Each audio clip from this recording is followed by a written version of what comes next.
Assalamualaikum warahmatullahi wabarakatuh. Ya rekan-rekan, leherna alhamdulillah, kita berjumpa kembali dalam pengolahan bumbu rujak Nation.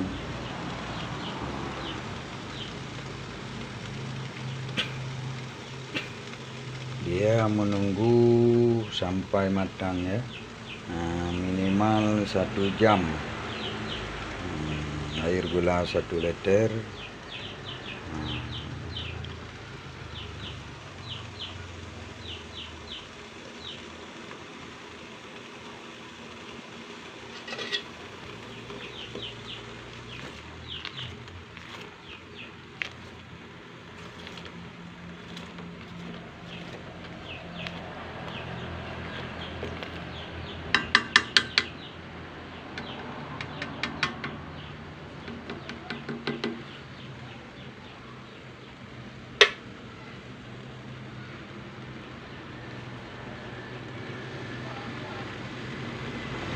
Pengolahan bumbu rujak Nation.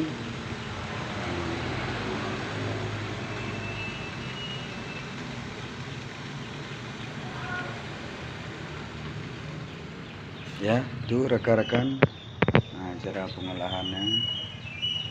Ditunggu sampai waktu 1 jam atau 60 menit.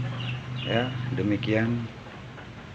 Undur diri, wabillahi taufiq hidayah. Assalamualaikum warahmatullahi wabarakatuh.